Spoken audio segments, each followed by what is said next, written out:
quelque part, il y a une situation qui interpelle, qui pose question. Quelque part, il faut agir, il faut prendre une décision, il faut trancher. Souvent, seulement, plutôt, avoir les moyens pour agir est une chose difficile.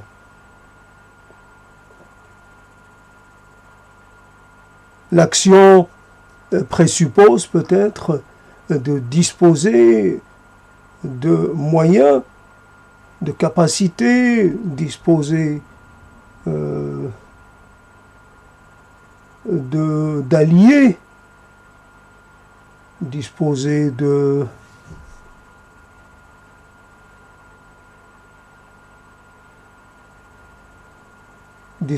compétences, peut-être d'un plan, d'un projet, d'une vision sur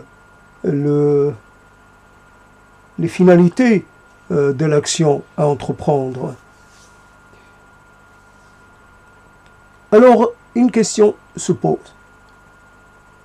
Un homme, un mâle, est toujours dans cette disposition.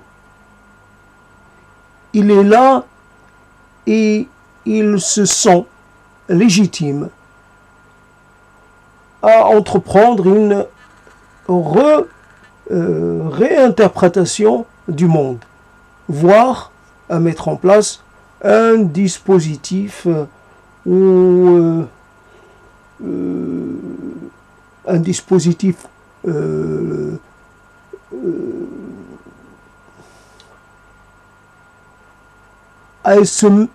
à se trouver nanti de la compétence, soit d'abonder dans le sens de ce qui se passe, soit de proposer une alternative, voire un contre-modèle, voire de carrément finalement proposer de tout détruire, de tout aplanir pour édifier quelque chose de différent, quelque chose qui n'aura pas été tenté, quelque chose de totalement inédit. Tiens, si le mal, l'homme, tel il est, un peu il n'est pas Dieu, mais il est quelque part dépositaire d'une forme, de quelques morceaux, de quelque chose qui pourrait être exclusivement du ressort de la toute-puissance divine. Il est un peu le représentant, autoproclamé évidemment, mais c'est facile à assumer. Alors il faut élargir la vue, il faut vraiment regarder l'ensemble pour essayer, pour après penser penser le singulier, le particulier. D'abord une théorie générale, et puis après on va peut-être adapter la théorie générale à des particularités locales selon peut-être certaines spécificités géographiques ou peut-être voire culturelles, voire je ne sais quoi d'autre. Voilà. Donc, mais c'est là. Le problème est que cette place que l'on s'accorde à soi, que l'on accorde à soi, et cette place est problématique parce qu'elle nous met devant une contradiction fondamentale. Comment peut-on diriger le monde et réussir à réussir dans cette voie quand on n'est pas capable d'assurer sa propre pérennité, quand on n'est pas capable de venir à bout des tout petites contrariétés que l'on rencontre ici ou là. Voilà. Contrariété. Vous rencontrez quelqu'un, vous attendez un sourire, il semble ne pas vous reconnaître. Ah, il vous a totalement ignoré. Vous en faites un drame. Ce n'est pas un drame national, mais c'est un drame immense. Ça s'incruste en vous. Alors vous ne voyez que cela, qu'une partie de la réalité. Vous ne voyez que les gens qui finalement vous privent de leur d'une légitime reconnaissance. Comment ça se fait? Qu'est-ce qui ne va pas chez moi? Qu'est-ce qui dépareille chez moi? Est-ce que je suis à ce point, comment on pourrait dire, aussi peu important, aussi peu, est-ce que j'ai si peu marqué les gens que j'ai rencontrés qu'ils peuvent se permettre, et là on est perdu. On est perdu. Et on ne réagit pas. Bien entendu, là, il n'est pas question d'une forme de dilemme où il n'y a pas de danger physique, il n'y a pas de risque du tout. Il suffit de dire à la personne simplement pour vraiment « Hé, et c'est moi, tu ne me reconnais pas? Mais c'est quoi ces manières ?» Et puis partir, et puis plus rien, l'histoire s'arrête là. Alors au lieu de prendre ça en soi et de partir comme ça, la queue entre les jambes, vraiment battu, défait, et puis voilà. Alors c'est ridicule. Voilà.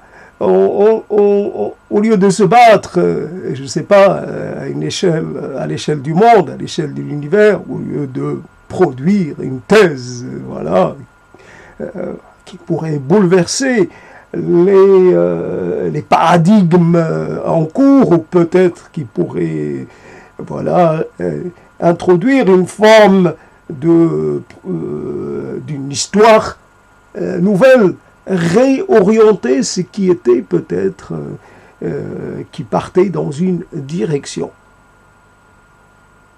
Bien sûr, il y a toujours quel est le modèle. Le modèle pour certains, c'est peut-être un tel, mais il y a des gens qui n'ont pas fondé directement une doctrine. Il y a d'autres, par ailleurs, d'autres qui ont été les fondateurs eux-mêmes. Ils n'ont pas ils n'ont pas leurs compagnons ou comment on appelle ça pour le Christ. Oh, j'ai oublié. Ils n'ont pas leurs apôtres. Donc on est marqué par la réalisation. Et on veut réaliser soi-même, on veut réaliser quelque chose d'aussi important, si ce n'est plus. Et là se pose la question, faut-il s'inscrire dans la continuité tout en apportant quelque chose, en rajoutant quelque chose, ou faut-il rompre, discontinuer? Voilà. Faut-il? Et on n'est pas capable. On n'est pas capable parce qu'on n'a pas le milieu. On est perdu dans des petites joutes totalement insignifiantes. Les guerres qu'on mène contre soi et contre les autres sont des guerres j'allais dire, des guerres de pacotille. On joue à la guerre avec comment dire, seul, sans armée, sans plan. Le terrain de manœuvre, le terrain Même pas, il n'y a même pas de terrain. C'est uniquement dans nos têtes. Voilà, ça se joue dans nos têtes. Évidemment, certains, ils sont devenus importants parce qu'ils ont rencontré une histoire particulière, un moment particulier de l'histoire.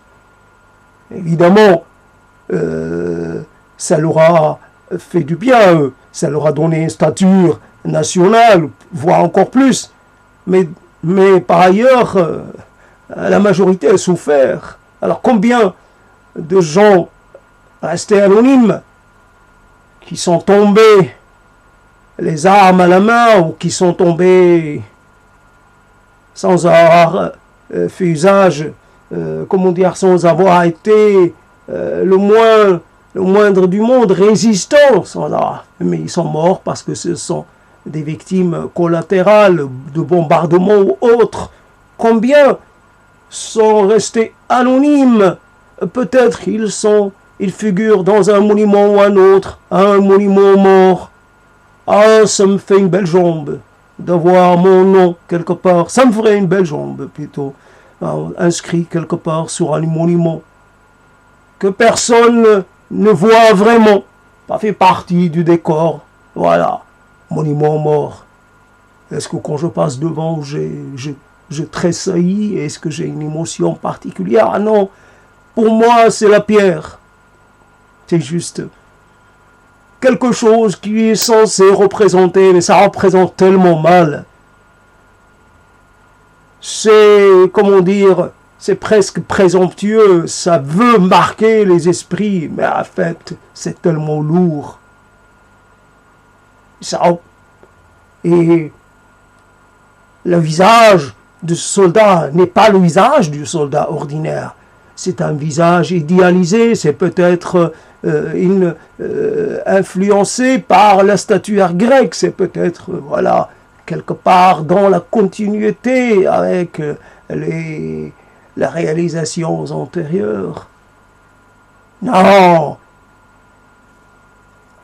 Quand on représente un soldat, peut-être plus grand que nature, peut-être fort et même ce n'est point une réplication de la réalité. C'est une,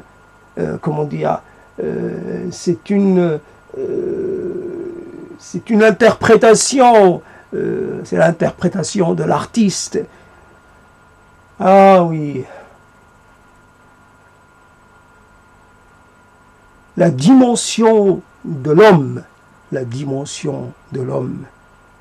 Ah, ça me rappelle cette histoire, évidemment. Là, on est tous ukrainiens, sauf moi, évidemment, puisqu'il en faut bien un. C'est trop facile d'être ukrainien. Mais il y a eu quelqu'un qui était tchécoslovaque même, qui était à l'époque du printemps de Prague. Et il était employé chez des gens. Il paraît-il, d'après son récit à lui, évidemment, je suis obligé de le croire, et donc il paraît qu'en ville, il était habillé normalement, mais qu'à la campagne, il devait porter la livrée des domestiques. En ville, il était habillé comme ses maîtres, puisque par respect pour la résistance du peuple tchèque. Oui, voilà. Et cet être si misérable, parce qu'incapable de se rendre, d'être à la hauteur de l'enjeu. Il aurait pu traduire Kandera, il aurait pu traduire... Non, il était là. Il passait son temps à essayer d'être poète. Corrigez-moi ça, au lieu de profiter de l'élan de sympathie et de vraiment s'installer dans la position d'un opposant. Voici, moi je suis, là où je suis, je représente les intérêts du peuple tchécoslovaque.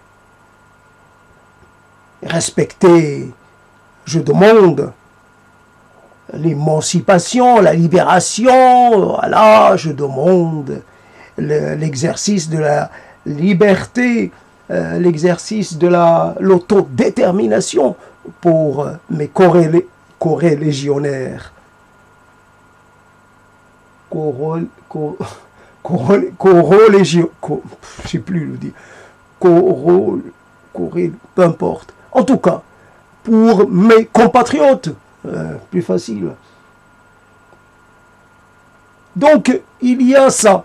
Et puis, simplement, tomber en l'alcool, facilité, s'abêtir,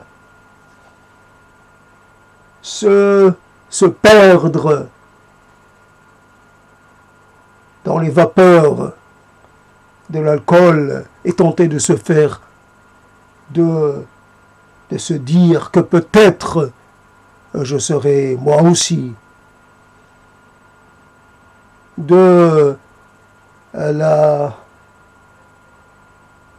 je serai de la trempe d'un auteur, l'auteur des paradis artificiels, moi aussi. J'écrirai une œuvre qui serait tout aussi fondatrice. Je bois et je bois et je vois, et comme ça j'ai accès à un monde prometteur. Je vais être inspiré. L'alcool va me faire accéder au monde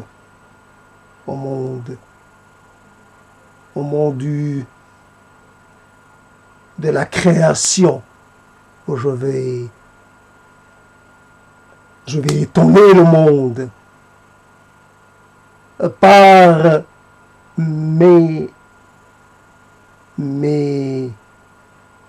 par mes compositions.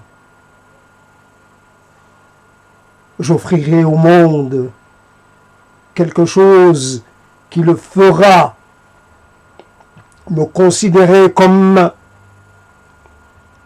un génie de mon temps, un génie des mots, un génie du verbe, un être exceptionnel.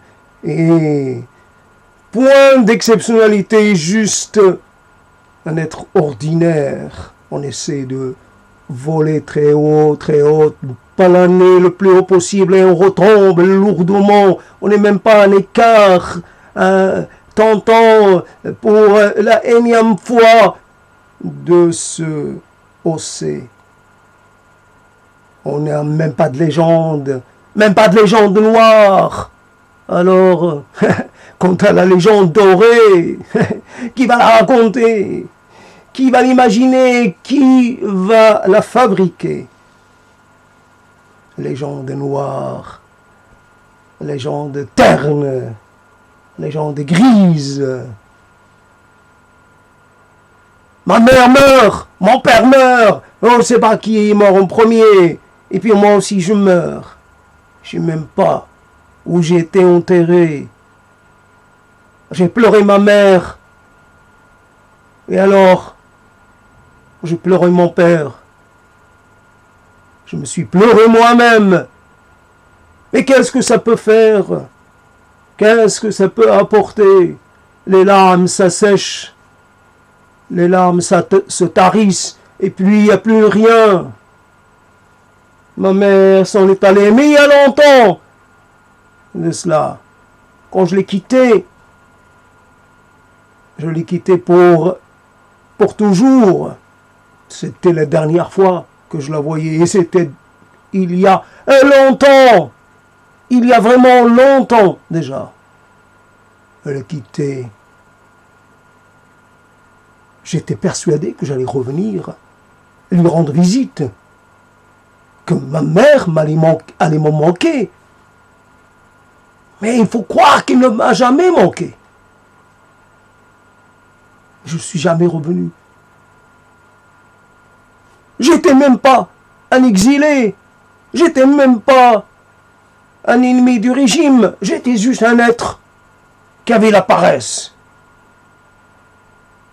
à qui il manquait la motivation et le désir réel de revenir vers la mer.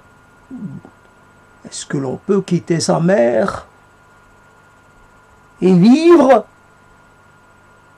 et faire sa vie sans elle, la quitter alors qu'elle est là encore, ne pas la voir pendant toute une année, pendant toute une décennie, pendant toute sa vie? Il est mort. Et lui, il est mort avant que sa barbe ne blanchisse, ne commence à blanchir. Il est mort. Il est mort et ses étoiles ont pâli. Les étoiles sur les bouteilles de vin rouge qu'il pensait, qu'il prenait pour les étoiles, des étoiles dans le ciel. Il croyait, il voulait croire qu'il pouvait imaginer des choses à partir, il pouvait transcender une réalité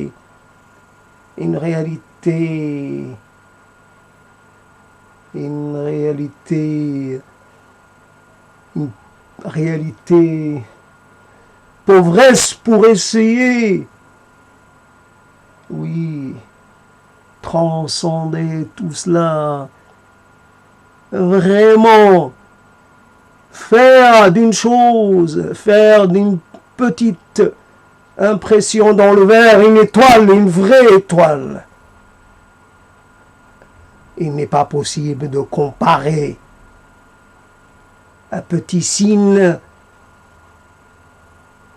avec une vraie étoile, celle qui vous ouvre réellement la voie vers l'infini. Vous la regardez et puis vous voyez qu'elle n'est pas seule et vous êtes là devant l'éternel, devant l'immanence, devant le monde tel que vous pouvez le voir sans réellement le comprendre. Nous voyons qu'une partie du tableau, nous voyons qu'une partie du ciel, nous voyons qu'une partie de l'univers, nous voyons peut-être qu'un univers, il y a peut-être tant de choses. Tant de choses, il est possible d'imaginer, il est possible de se dire que notre imagination n'est point souveraine, n'est point absolue, elle est limitée. Notre imagination, elle se base sur ce que nous voyons. Et ce que nous voyons, c'est uniquement ce qui nous est permis de voir, de percevoir, de ressentir, de toucher. Il nous est permis. Ce que nous voyons n'est qu'un fragment. Oui, il est mort. Tiens, il est mort il y a longtemps, il y a plus de 20 ans. Ça fait beaucoup. Ça fait presque 30 ans qu'il est mort. Aujourd'hui, il aurait eu un âge, il est mort à 45, quelque chose comme ça. Aujourd'hui, il aurait eu 30 ans, 75 ans, non. Je le vieillis un peu. Peut-être. Il est mort il y a au moins 25 ans. 26 ans, 27 ans. C'est pas important d'être dans le vrai chiffre. Il est mort. Certains s'en souviennent quelquefois, l'évoquent, le fait même. Certains l'ont peut-être regretté.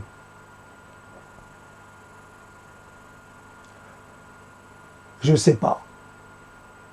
Il est évident que j'ai la liberté, moi, de le regretter ou de ne pas le regretter. Je regrette, évidemment. Quand on rencontre une personne, c'est une porte qui s'ouvre, mais en même temps, c'est une autre qui se ferme.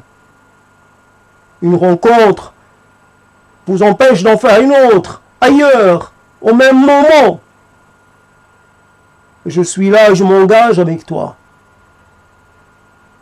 Et pendant un certain temps, je me consacre à toi. Et pendant ce temps-là, je ne peux pas me consacrer à quelqu'un d'autre.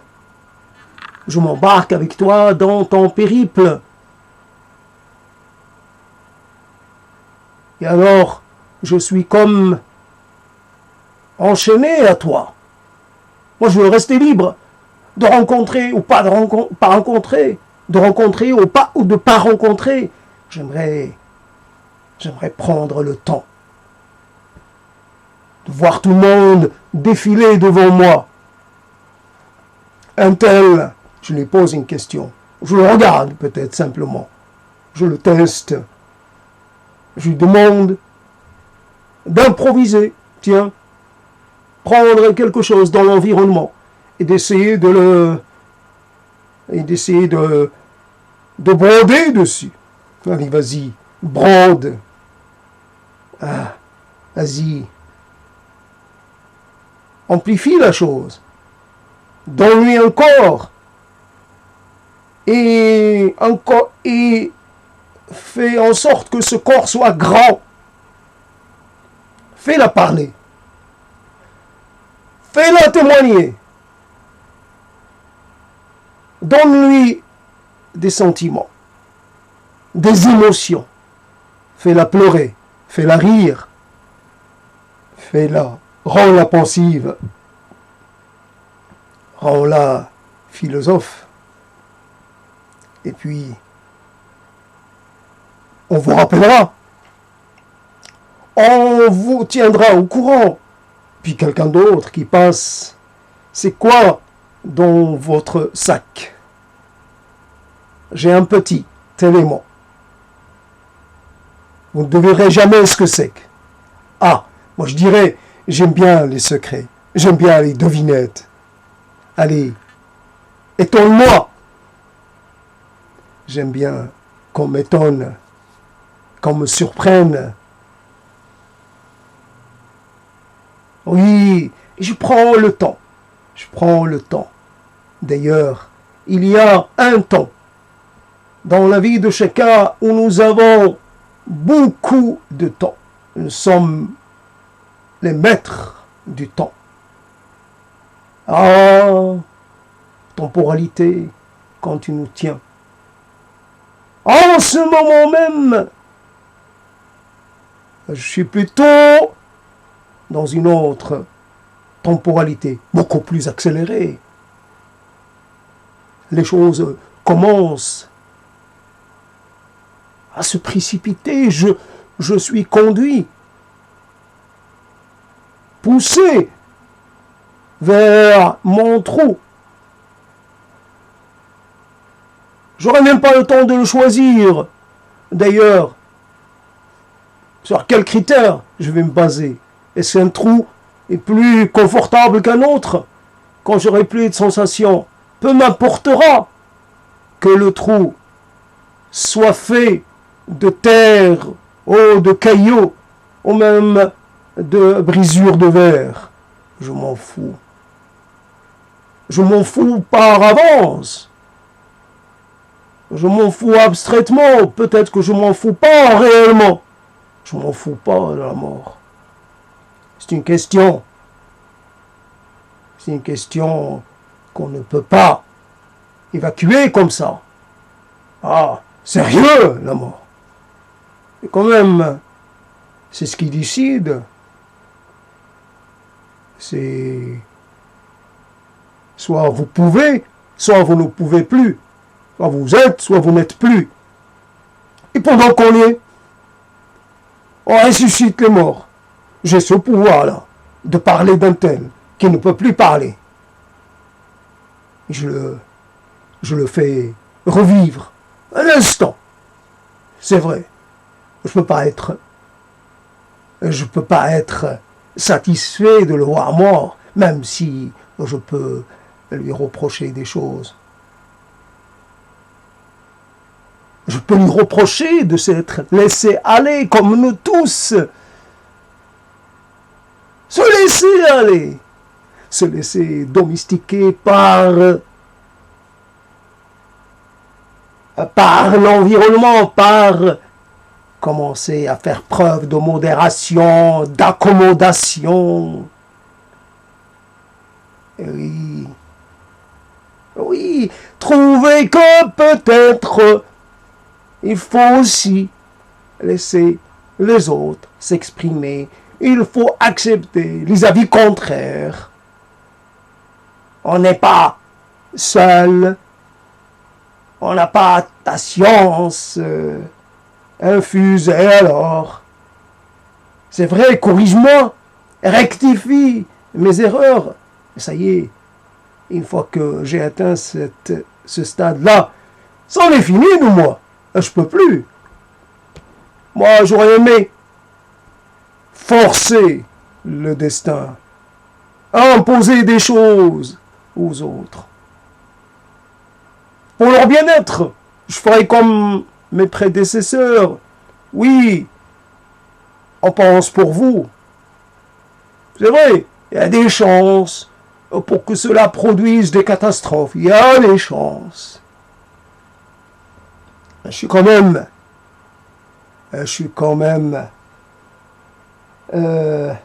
averti de certaines choses. Je ferai attention. C'est vrai. J'aime pas. Fondamentalement, j'aime pas faire le malheur des autres. Alors j'essaierai de faire attention. À contraindre, mais modérément. Voilà. Arrive un temps où on est là, on n'a plus rien à dire, on s'efface, on disparaît, on laisse aux autres la direction du monde. Allez à votre tour. Moi, je déclare forfait. J'ai plus la capacité. J'ai plus j'ai plus ce besoin. Moi, je réside dans mon passé. Je réside ailleurs. J'ai pris une résidence dans une dimension parallèle.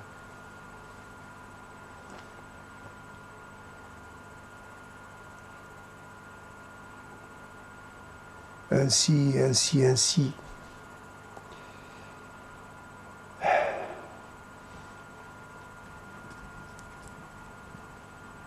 Comment se relancer? Il est toujours dans le domaine des mots, dans le monde de la parole. La parole est évidemment à un autre niveau comparé à l'écriture. Celui qui a en effet l'expérience, qui a fréquenté les mots, comme ça, dit à haute voix, il ne peut pas être comparé à celui qui écrit, à celui qui doit finalement à chaque fois se couper avec lui-même pour prendre le temps d'écrire. Ici, il n'y a pas de coupure. C'est un seul, c'est un seul jet. J'ai pas besoin. Je réfléchis au mot et une fois que le mot est trouvé, je continue. Et finalement, j'ai même pas à réfléchir. Les mots font la queue. Les mots, pourrait dire, qui se bousculent. Ils attendent chacun à leur tour. J'ai même pas à leur demander de se présenter. Ils viennent d'eux-mêmes. Et comme ça. Alors, l'on voudrait dire une chose, on se retrouve à en dire une autre. C'est comme ça. On est Et c'est ça qui est intéressant dans l'exercice, c'est que on n'est pas... c'est qu'on peut prendre toutes les directions, tous les chemins, et aucun chemin n'est finalement plus indiqué qu'un autre. Tous les chemins se valent, et toutes les paroles se valent, ou si on peut faire l'éloge de quelqu'un, comme on peut finalement le critiquer fortement, méchamment même. L'irrespect du mort. L'irrespect, d'ailleurs, peu importe qu'on respecte les morts ou pas, ça change rien à l'histoire. L'irrespect. Il ne manquerait plus que je commence à vénérer les morts. Il ne manquerait plus que ça. Non.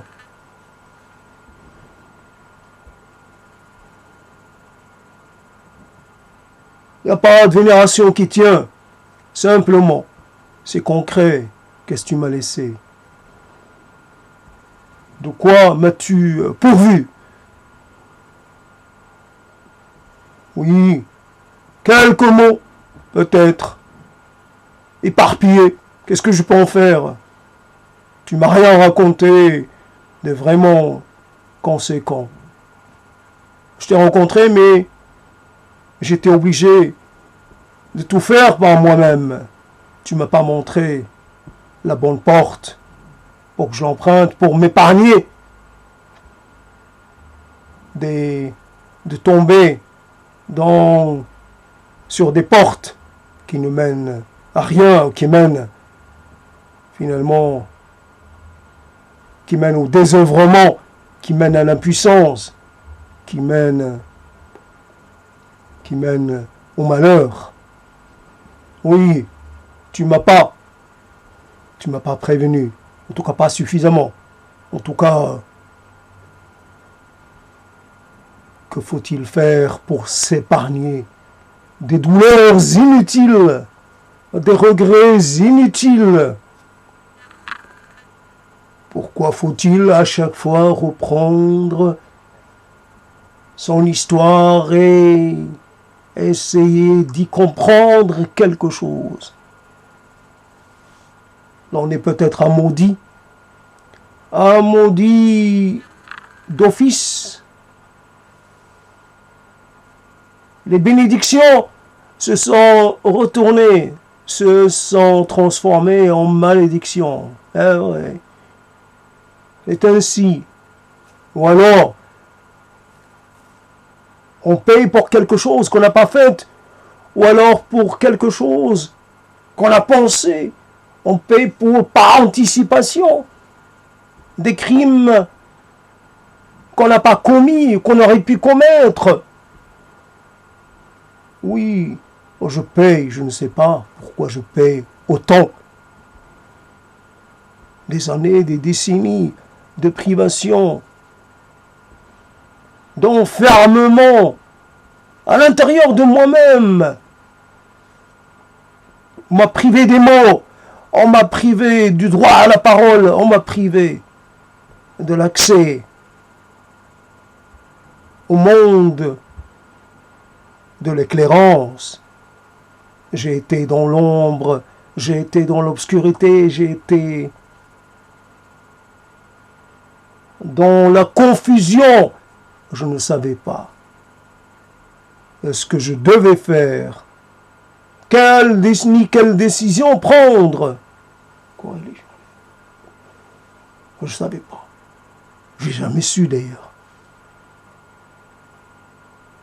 Cette chose-là m'apparaissait toujours trop difficile. J'avais jamais le temps.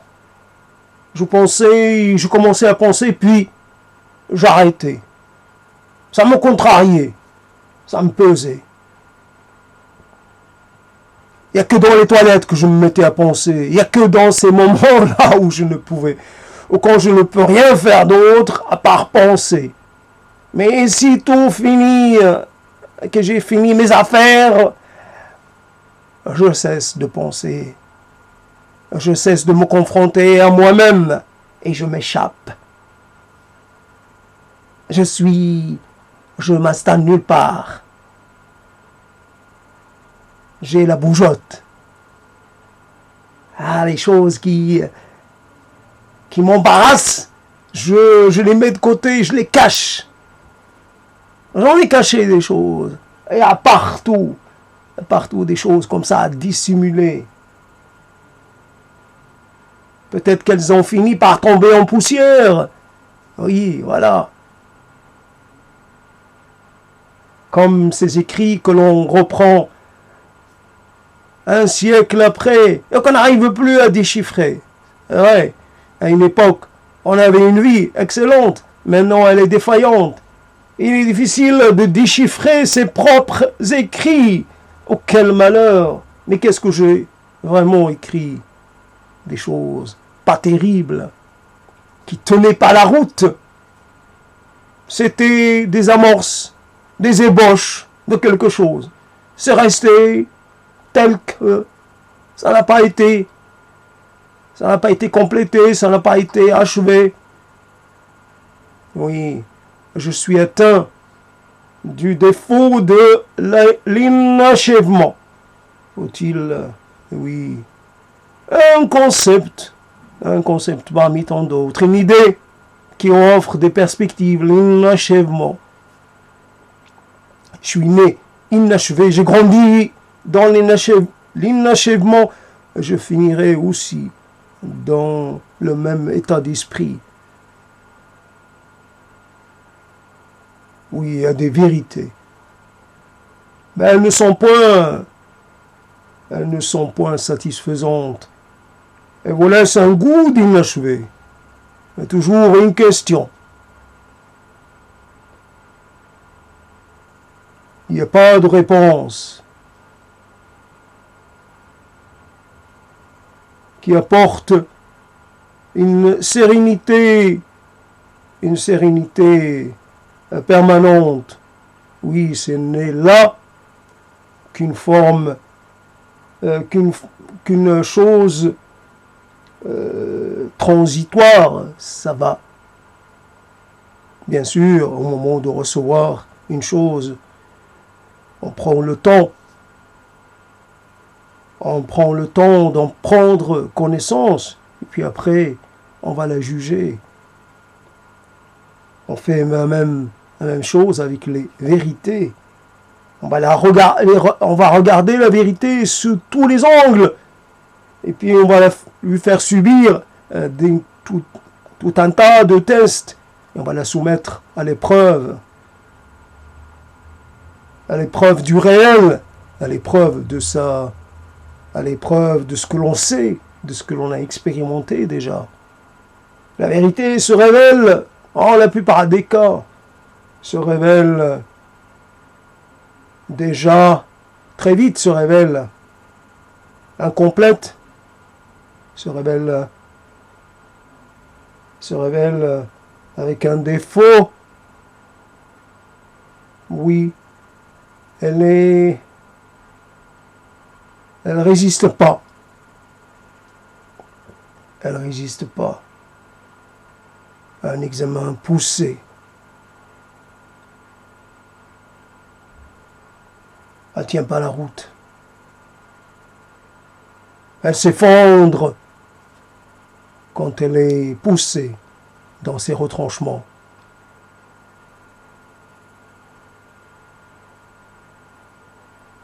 L'impuissance dans toute sa gloire. Donc, par quoi je vais continuer? Je commence à me déconcentrer, et donc, évidemment, au bout d'un moment, le souffle se tarit, donc il faut retrouver un second souffle, et ce n'est pas évident. Alors, pour réorienter le cours des choses, quand je parlais des guerres,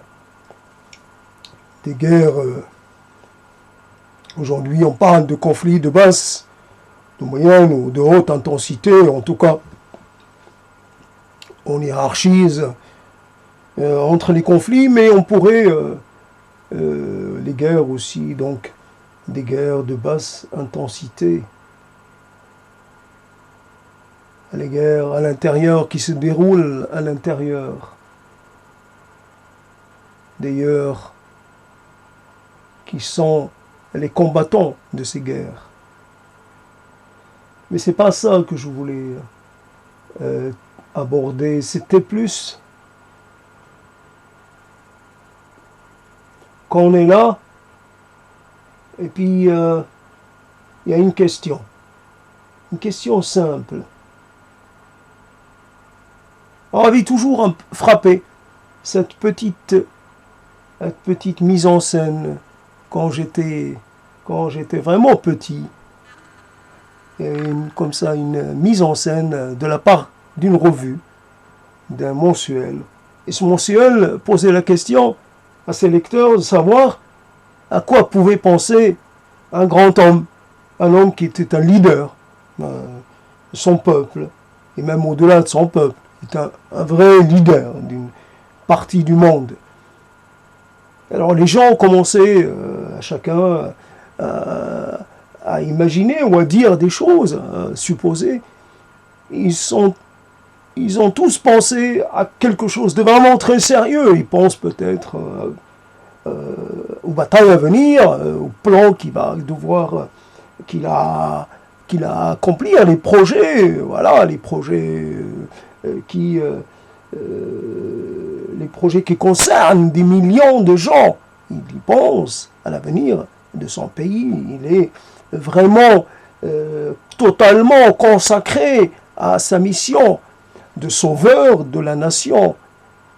Et puis la revue, finalement, le mois d'après, elle a révélé la vérité, c'est qu'il était juste penché sur une, comment on appelle ça, sur un plateau d'échecs. Il jouait aux échecs.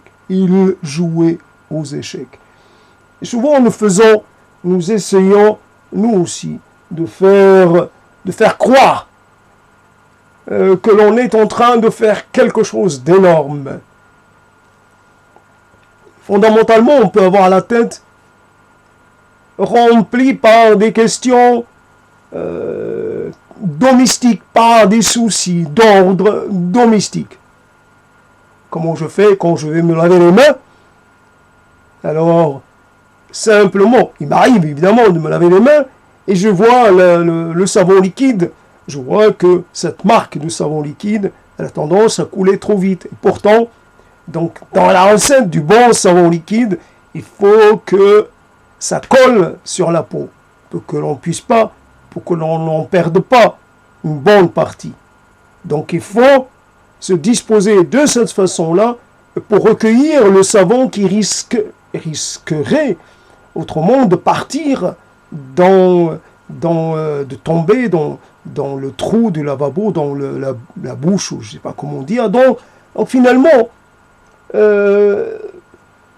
obligé à chaque fois de répéter ce geste tant que j'ai encore des réserves de cette marque de savon liquide. Voici quelque chose que je suis obligé de faire. Et puis, j'ai d'autres soucis domestiques. Je crains pas l'effondrement du monde. Je crains pas un orage solaire qui mettrait à terre toute cette civilisation basée sur l'électronique et sur les composants, voilà, toute cette civilisation ô combien fragile. Non, c'est pas ça qui m'inquiète. Moi, je dirais ce jour-là, très bien, je me sentirai libre ce jour-là. Non, je suis juste inquiet. Parce que l'été qui arrive, il arrivera, avec ou sans moi, mais il arrivera cet été. Et puis j'ai déjà le printemps, je me soucie des mythes des vêtements, des mythes du linge, des mythes alimentaires. Je me soucie des moucherons. Voilà mes soucis.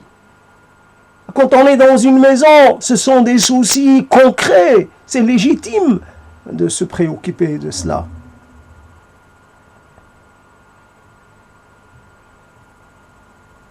Et je me soucie parce que j'ai l'impression que quoi que je fasse, je n'obtiens jamais un bon café. Il faut croire que je dois finalement me contenter d'un breuvage qui est loin de me satisfaire. Moi qui finalement développé une sorte d'appétence pour un café particulier. J'ai goûté du temps où le café San Marco était un café, un très bon café, selon ma gustativité à moi, selon voilà ma culture gustative à moi. Après, peut-être qu'il y en avait encore de meilleurs, mais aujourd'hui, j'ai la même marque, mais j'ai pas le même goût. C'est vrai que c'est moins cher. Avant, je me faisais plaisir d'acheter le café le plus cher qu'il y avait dans les centres de vente. Aujourd'hui, c'est un café ordinaire, ce n'est plus un café excellent. Ah si? Et comment aujourd'hui j'ajoute de l'eau, je mets plus d'eau? Ah, qu'est-ce que c'est que cette histoire? Et puis, quand je prends du café, évidemment, ça me met en bouillonnement, ça me réénergise et que je peux me mettre à parler.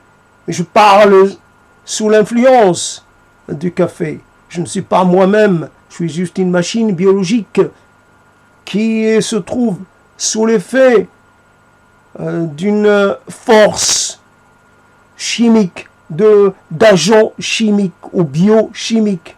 Voilà, quand j'ai l'impression de pouvoir vraiment de tonner avec mes mots, de parler très fort, d'être très véhément même. C'est le café et rien d'autre que le café. Ma véhémence me vient de là. Mais mon ardeur et ma force vient de là, évidemment. Mais moi, autrement, je parlerai sur un ton tout à fait bas. Je ne pourrais pas placer mes mots en hauteur. Alors, j'ai des soucis. J'ai des soucis.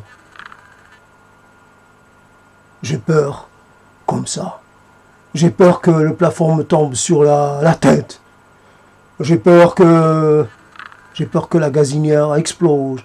J'ai peur que le cumulus d'eau explose. Voilà. J'ai des peurs. Je me dis, je vieillis peut-être un jour. J'oublierai le gaz. Je laisserai le gaz ouvert. Et puis tout explosera. Bon, il dit, il est parti, mais il est parti en se faisant remarquer. C'est mieux, quelque part, que de mourir sans réellement que personne ne s'en rende compte. J'ai parti, j'ai laissé un grand trou, un grand vide. Sur le plan littéral comme sur le plan métaphorique. Oui, j'ai laissé un grand vide. Et ouais, on ne m'oubliera pas de sitôt. Celui-là, il a causé une catastrophe dans le quartier. Ouais, voici. Il a éventré tout un pont d'immeuble. Et voilà, voici. Et pas comme ceux qui partent et qui emmènent avec eux une plaque avec le nom de la rue qui leur a peut-être, qui lui aura marqué, je ne sais pas pourquoi, mais non, je ne partirai pas avec la plaque de ma rue. Moi, je ne demanderai pas à en mettre une réplique dans ma tombe. Voici donc, j'ai des soucis. J'ai peur et j'ai même pas peur. J'ai même pas peur. C'est comme si j'ai finalement installé une forme de césure, quelque chose une frontière. Il y a là le monde ancien qui était le mien, qui était plein de désespoir, plein de tristesse. Le monde ne me convenait pas. Je manifestais cela je traduisais cela par des emportements, par toute une série. À une époque, je trouvais finalement ce qui je trouvais dans la musique iranienne, même un peu kurde, quelque chose qui nourrissait ce profond sentiment de tristesse, quelque chose qui me parlait vraiment, très profondément. Le cri, pas le cri primal, mais le cri de douleur, d'une douleur peut-être qui n'avait pas de raison, mais je me sentais en douleur. Je ne sais pas comment cela m'est venu. Aujourd'hui, ce n'est plus pareil. Ça fait des siècles que je n'ai pas écouté cette musique iranienne, que je ne me suis pas mis à hurler, à désespérer follement. Non, je reste tranquille, maître de mes émotions. J'ai peur, en même temps. En même temps, j'ai peur. Mais je ne pourrais pas dire de quoi ou pourquoi j'ai peur. Est-ce que cela est important? J'en sais rien. C'est peut-être pas important que d'avoir peur.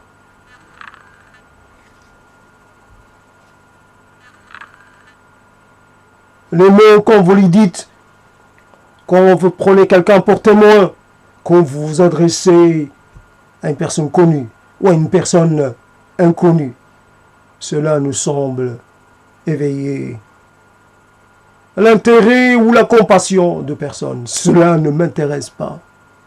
J'ai affaire ailleurs. Ailleurs, j'ai moi aussi mon monde. J'ai moi aussi mon désespoir à gérer. Je ne peux pas m'encombrer.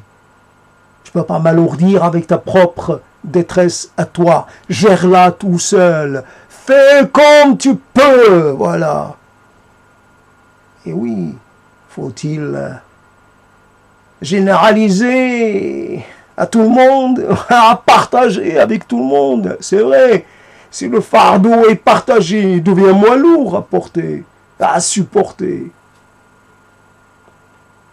Alors tous ceux qui ont eu à supporter quelque chose de tragique, venez, on se retrouve tous ensemble. Tenons-nous, donnons-nous la main. Voilà. Moi, j'arrive pas à pleurer. Si tu peux pleurer pour toi et en même temps un peu pour moi, oui, j'aimerais bien. J'aimerais bien. Ou alors, si tu peux me passer cela, me contaminer, que je me mette un peu à larmoyer, à humidifier mes joues. Ça me manque tellement.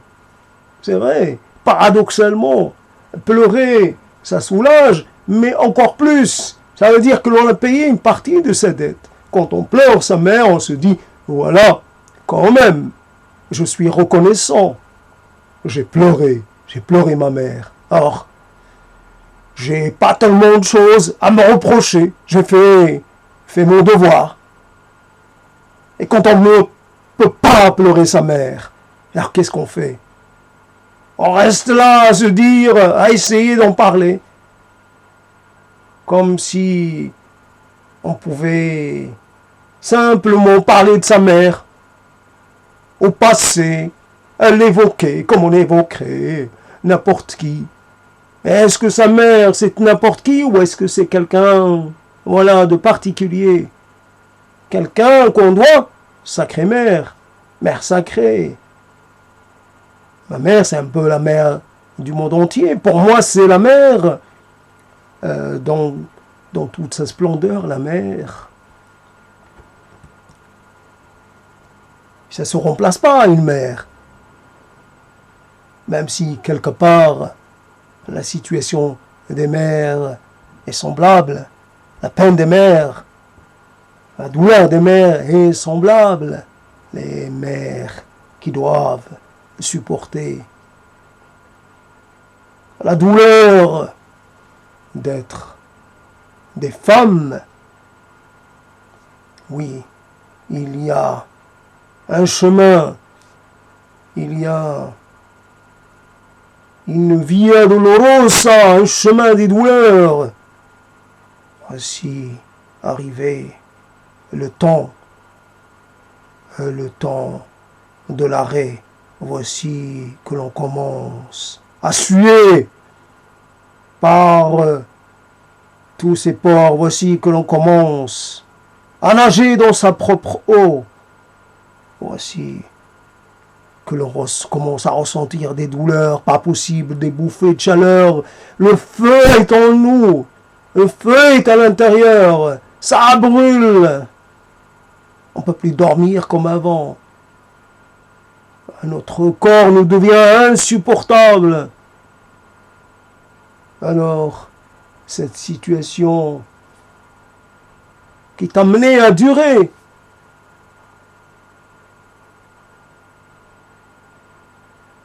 faut-il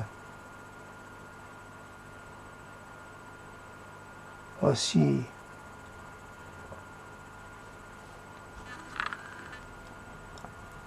alors donc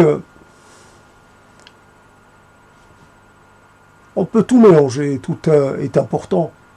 Rien n'est accessoire, rien n'est secondaire. Quand j'étais petit, vraiment petit, là encore une fois, j'essayais de me persuader que le roi lui-même, que le puissant, chiait comme n'importe qui, comme n'importe quel kidam, comme n'importe quel de ses sujets, qui était obligé. On disait qu'il avait quelqu'un pour l'essuyer. Oh, l'essuyer. On n'y croyait pas, j'y croyais pas. Il devait s'essuyer lui-même. Mais quand même, devoir y mettre la main, même si on pouvait utiliser une tonne de papier, mais quand même, soit on enlève le maximum mais quelque part, et puis on remet son pantalon, soit on enlève un maximum et on va quand même appliquer, savonner un peu, se savonner un peu. Oui, il n'y a pas de différence entre les êtres.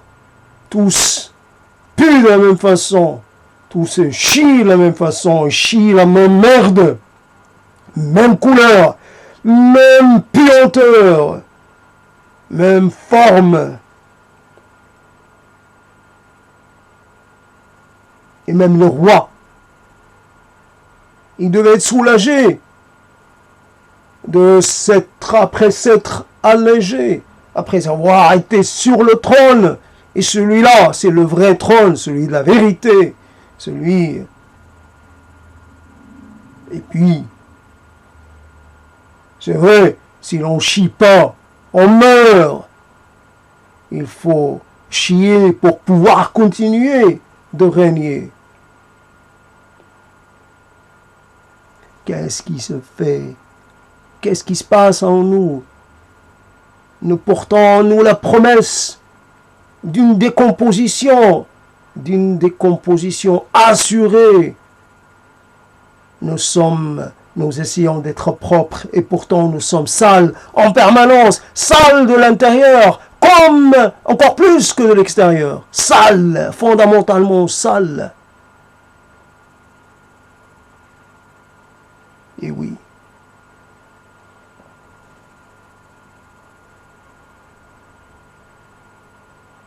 Le roi a dit, le roi a décidé, le roi est vivant, le roi est mort. Combien ça pèse un roi mort? Le poids d'un squelette. C'était un roi.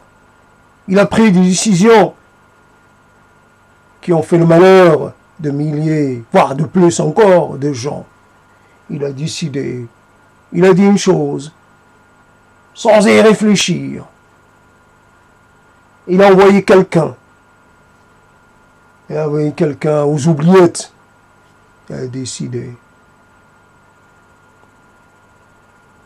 Il n'a jamais ressenti la moindre culpabilité. Il ne s'est jamais remis en cause. Un roi. Un roi. Il est hors de question qu'il fasse sa critique, son autocritique. Il n'est pas question qu'il se mette à faire comme tout le monde. Moi, toi, nous ne cessons de faire notre procès, de nous interpeller sur ce que nous n'avons pas fait, ce que nous avons omis, sur les fautes qui auraient pu être les nôtres, les erreurs, les atteintes au bien des autres, les atteintes au moral des autres, les atteintes au psychisme des autres, ce que nous avons fait, volontairement ou pas, ce que nous avons dit, qui est encore présent dans l'esprit de certains. Nous avons juste dit un mot, et ce mot-là a été énorme. Sans nous rendre compte, nous avons inscrit quelqu'un dans une sorte, nous l'avons condamné à toujours se poser une question. La même question. Mais pourquoi? Pourquoi il m'a dit cela? Nous fautons en permanence, quelquefois.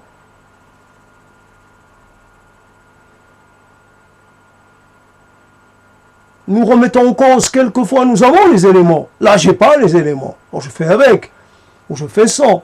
Mais quelquefois, j'ai les éléments. Et il faut dire qu'avant, je pouvais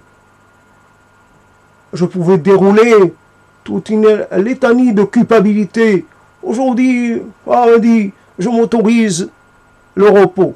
Je suis coupable de rien. Ah, ça suffit. Je suis coupable de rien, j'ai rien fait. J'ai rien fait de mal. Et alors, celui qui, il n'a qu'à jeter. Qu'à me jeter la pierre, la première pierre, celui qui, oui, moi comme tout le monde, moi comme toi, moi comme le saint des saints. Voyez-vous, Saint-Pierre ou Saint-Paul, je ne sais plus qui, a bien renié le Christ. Et alors, le sauveur, le soi-disant sauveur, le sauveur présumé en tout cas. Alors, un fils de Dieu, rien de moins que ça. Et puis, oui, voilà, un de ses compagnons, et pas n'importe lequel, qui le renie, voilà. Et comme ça. D'ailleurs, coupable ou pas coupable, ça ne change rien. Il n'y a même pas quelqu'un pour vous faire le procès. Oui, Il n'y a même pas de réquisitoire. Il n'y a même pas d'acte d'accusation. Il n'y a même pas de procureur. Alors,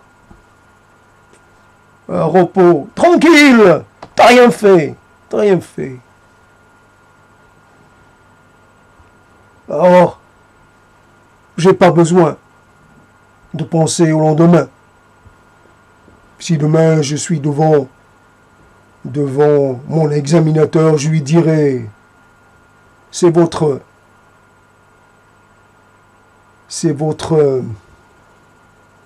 comment on appelle ça? C'est votre matériel qui est défaillant. C'est votre pèse, je sais pas quoi. Voilà, qui est défaillant. Recommencer. Mon cœur, il est pur. Mon cœur, il est pur. Recommencer. Je n'ai pas commis de faute. Je n'ai fait de mal à personne. Alors je ne permettrai à personne de me dire le contraire, ni ne permettrai cela ni à Dieu, ni à ses aides, à ses acolytes. Si l'on n'est pas convaincu de sa propre innocence, de sa propre immaculité ou immaculation, alors qui pourrait en être convaincu si moi je défends pas ma cause? Peut-être je n'ai pas à me préoccuper. Si j'oublie une chose, je l'ai oubliée.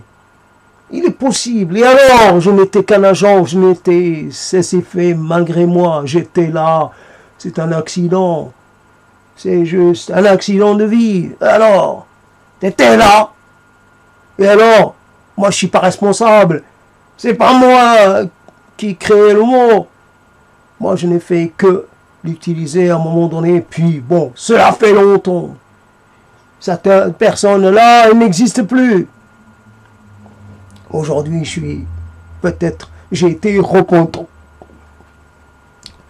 J'ai été repentant suffisamment longtemps pour qu'aujourd'hui je me dise basta, stop à la repentance.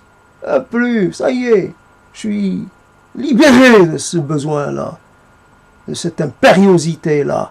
Je ne suis pas repentance.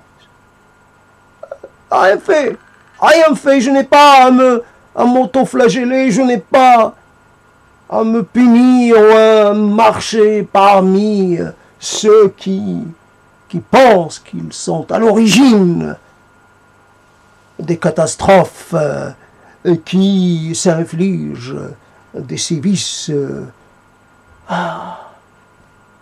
Marche et marche et pam, encore un coup dans le dos. C'est la rigolade, non? Suffit les coups que l'on porte à soi-même, suffit les punitions, suffit.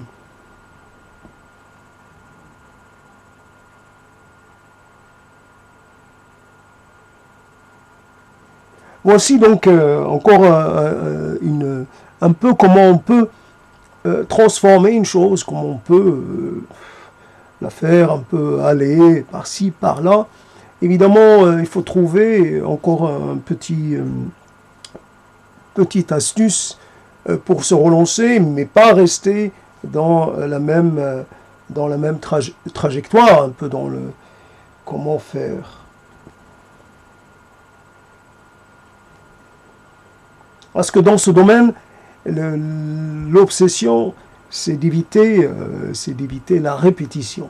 Donc, on peut compter sur le changement de jour, le changement d'humeur, le changement, je sais pas, les changements qu'il y a à l'intérieur de soi, les choses que l'on a mangées, etc.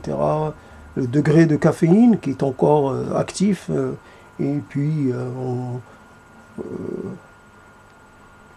Évidemment, on ne peut pas convoquer tous les mots, on ne peut pas finalement utiliser tout ce que l'on a d'un seul coup. Alors évidemment, on l'étale sur des jours et des années, etc.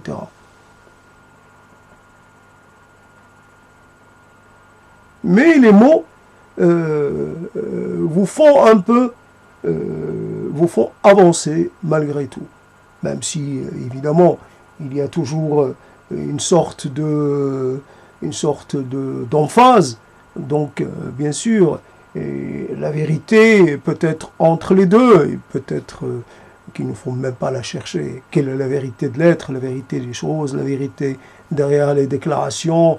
Est-ce que l'on parle vraiment à partir de ce que l'on ressent, ou est-ce que c'est juste un effet oratoire, un effet, j'allais dire, rhétorique? On est aussi dans une sorte de d'un moment que l'on crée, que l'on habite avec des mots et avec qu'on dispose un peu d'une certaine façon des bruits, des éclats de voix, etc. Alors il me reste un peu une vingtaine de minutes, il me reste 15 minutes, par quoi je vais les remplir.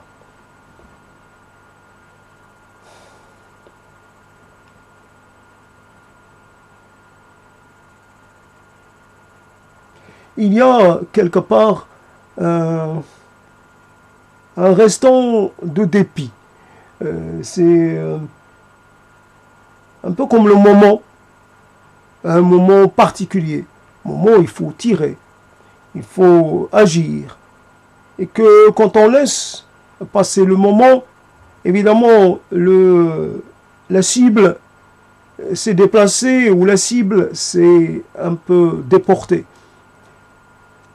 Quand on a quelque chose, il faut essayer, quand on a une question, quand on a une interrogation, quand on a un doute, il faut essayer d'en faire le tour très, très rapidement. Le dépit d'être resté dans une position d'attente. C'est-à-dire, le gibier s'en est allé, mais un autre va revenir. On est à l'affût d'une nouvelle opportunité. Mais quelquefois, l'opportunité ne se représente pas. Peut-être ce n'est plus le même gibier, alors qu'en fait on cherchait un gibier en particulier. Peut-être que le gibier, pour une raison ou pour une autre, et la cible, le but, votre but, votre quête devient sans objet. Il y avait peut-être un voyage à faire. À un moment donné, une nécessité est apparue devant soi, la nécessité. Mais c'est ce qui fait de vous ce que vous êtes. C'est cette série, ces suites de dépit. Vous avez le regret, vous avez l'envie de rectifier quelque chose. Si ma liste, non pas la liste de souhaits, mais la liste de rectification, là, j'aimerais finalement intervenir, mais juste en déplaçant de quelques millimètres la cible, ou en déplaçant l'observateur. Peut-être agir de façon presque imperceptible. Soit que l'on vient un peu trop tôt, un peu tôt, ou que l'on vient juste un peu après. Soit c'est ça qui change tout. Soit quelquefois on arrive trop tôt et d'autres fois on arrive trop tard. Il faudrait pouvoir arriver au bon moment. Quel est le bon moment? Comme trouver le bon moment pour dire une chose, pour interpeller quelqu'un. pour placer une contradiction, pour finalement placer son mot à soi. Quand est-ce faut-il dire, là je peux entendre, et là je dois arrêter, parce que ça dépasse les limites du tolérable. Là, il y a comme une forme d'acquiescement, une forme, là je me mets à presque considérer les propos horribles, je commence à les considérer comme presque légitimes. Oui, après tout, c'est lui qui les exprime et pas moi. Et donc, voici à un moment, on aurait dû dire stop. Il s'agit là d'un franchissement d'une ligne qu'il ne faut jamais franchir, en tout cas pas en ma présence. Tu ne me rendras pas complice, ne me rendras pas finalement une sorte de participant passif à ta propre vision des choses. Comme quand soi-même, on commence à penser, on est là, emporté par une forme d'histoire, comme si on le mettait en place, une histoire ici. Ici, le personnage central de cette histoire avait agi différemment. Alors, si l'on pouvait dire alors qu'en fait, ce personnage est un être dont il ne faut jamais s'approcher. Ça vous dépasse. Certaines choses nous dépassent. On peut même pas s'exprimer à leur sujet. Ça nous dépasse. Si on met les choses dans un contexte un peu plus large, on va trouver que peut-être il y a des causes. Alors, on va peut-être trouver une raison. On va peut-être dire s'il n'y a pas eu le congrès de Versailles, s'il n'y a pas eu, alors. Et nous devons aussi, quelque part, nous sommes aussi dans le conventionnel. Nous devons montrer que nous ne sommes pas du côté du bourreau, jamais que nous serons du côté du bourreau, que l'on doit être uniquement du côté de la victime. Mais quand la victime se transforme à son tour en bourreau, et là on est mis devant la difficulté. Alors, c'est un jeu de rôle. C'est juste une histoire de temps, de place. Moi, si j'avais les moyens, peut-être que j'aurais été un dictateur. Mais là, je défends la paix, je défends le droit pour tous. Mais dans d'autres contextes, imaginons, si j'avais eu les moyens de décider, de prendre le contrôle, peut-être que j'aurais pas toléré que l'on me contredise. Je n'aurais peut-être pas toléré que l'on me conteste. Alors il y a en chacun de nous peut-être une personnalité en dormance, peut-être un bourreau qui attend son tour, ou alors aussi une victime peut-être, l'un ou l'autre. Mais quelquefois ça peut arriver qu'on soit les deux. Ben voilà, tout dépend. Alors voilà, donc peut-être pour essayer de finir, il reste encore 6 minutes, donc avec quoi finir? J'ai encore, qu'en parlant de soucis, j'ai encore du pain à faire cuire à cette heure-ci.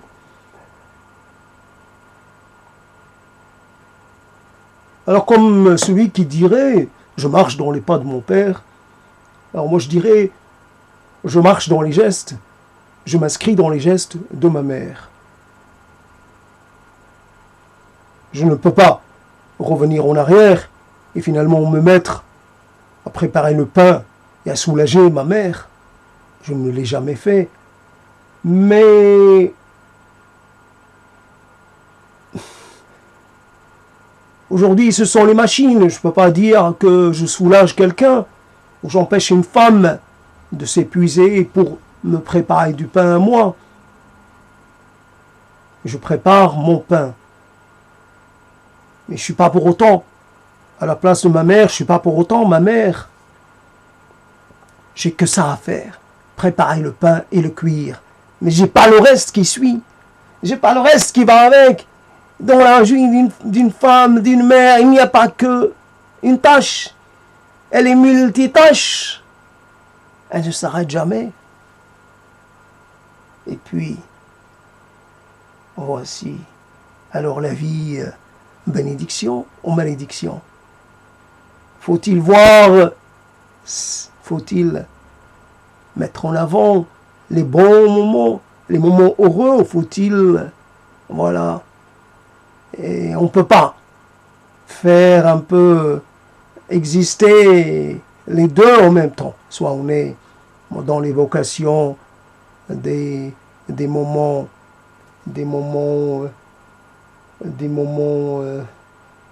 comment dire, des moments dans lesquels il y avait réellement une forme de comme la douceur de vivre, ce qui pourrait s'appeler comme ça, une forme de à laquelle il n'y avait pas de conflit, il y avait juste. Alors je lis cela évidemment à quelque chose que d'autres, que la plupart des gens n'ont pas connu. À ce moment dans lequel, évidemment, on est là, on se place encore dans un dispositif de ségrégation entre mâle et femelle. On est là dans la communauté humaine qui est aussi la communauté qui participe des autres communautés. Le moment de l'épouillement, quand on cherche l'époux. Évidemment, on dirait, on se pose la question quand on voit des êtres se chercher l'époux et non pas en trouver. Alors on dit c'est plus l'aspect tactile, l'aspect, l'idée, enfin le fait que l'on s'occupe de soi qui compte, moins le fait de débarrasser la personne du chef ou d'un autre des parasites qui peuvent habiter sa fourrure. Nous, on n'a pas de fourrure, donc la chose est plus facile. Mais là, il y a l'épouillement, mais il y a aussi les choses que l'on se cherche, les points noirs, toutes ces choses-là.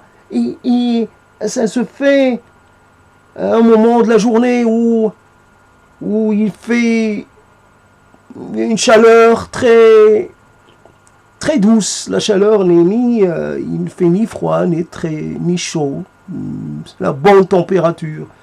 Et puis il y a comme un côté, il y a une forme de, il y a là l'expression d'une communauté humaine réduite, une communauté qui à ce moment-là se trouvait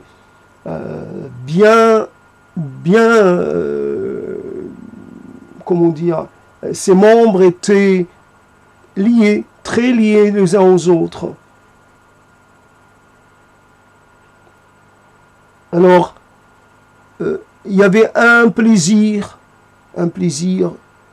certain d'être ensemble, d'être réunis, et voilà, la chose qui évidemment va disparaître.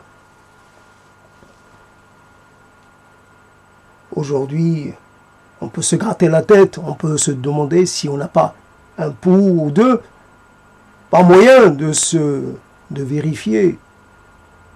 Puis, l'envie de retrouver ce moment, même si pour certains, c'est scandaleux. Ça serait comme retourner à l'âge de la pierre. Ça serait comme, voilà, si un exemple des sociétés primitives, ils sont primitifs. Ils ont encore des peaux. Et puis vous voyez, des peaux délantes. Et c'est aussi l'attention qu'un autre a pour soi. Bien entendu. Il y a le souci de l'autre. Bien sûr, c'est un autre proche, mais quand même, le souci de l'autre. C'est ce qui nous manque, le souci de l'autre. Bien que j'ai appris qu'en fait, j'étais dans l'idée du don et contre-don entre les membres du même collectif, et que finalement, j'ai trouvé que l'on pouvait être uniquement dans le don, recevoir le don, mais pas faire un retour, pas donner à son tour. On peut faire que prendre, que recevoir. Donc, il n'y a pas un modèle unique dont n'implique pas obligatoirement, automatiquement un contre-don. Et donc ça permet de finir, et donc il y a tant de choses, des choses qui se sont éloignées, qui s'éloignent encore, dont le temps, c'est le passé, que l'on fait revenir avec quelques mots. On essaie de rendre compte d'un moment, et puis donner finalement, donner à voir, donner presque à toucher, donner à ressentir, mais voilà.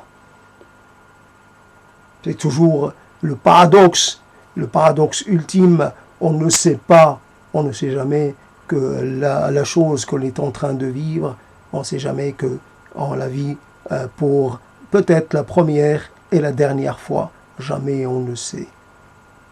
Après, on a tout le temps nécessaire, tout le temps pour s'en rendre compte. On peut passer sa vie comme ça, à demeurer, à revenir sur le même événement, à revenir sans arrêt. Un événement qui devient fondateur, central, principal. Et pourtant, au moment où il se produit, ce n'était qu'un petit événement. C'était rien d'autre dans la journée. C'était pas aussi plus important qu'un autre. Il y avait eu d'autres événements avant. Et il y a dû y avoir d'autres événements après. Mais moi, je me souviens que de cet instant-là. Et voici quelque chose dans lequel je dois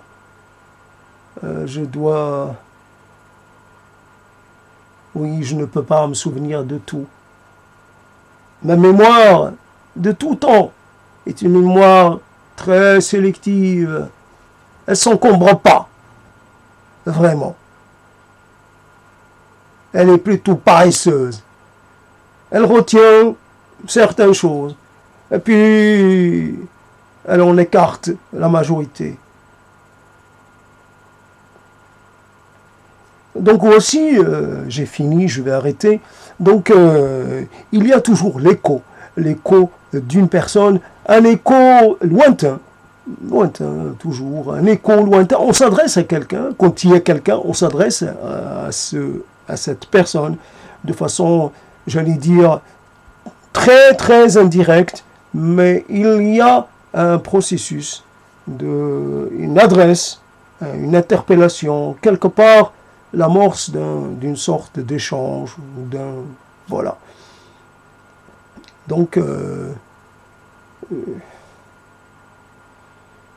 il faut récupérer son souffle et puis vivre les morts quelque part. Vivants sont les morts. Ils ne sont pas morts. Certains morts deviennent encore plus vivants que du temps de leur vie. Ils prennent une place avec nous. Ils se dotent d'une présence permanente. Voici encore un sujet que je ne vais pas ouvrir. Je laisse en aller. À bientôt donc.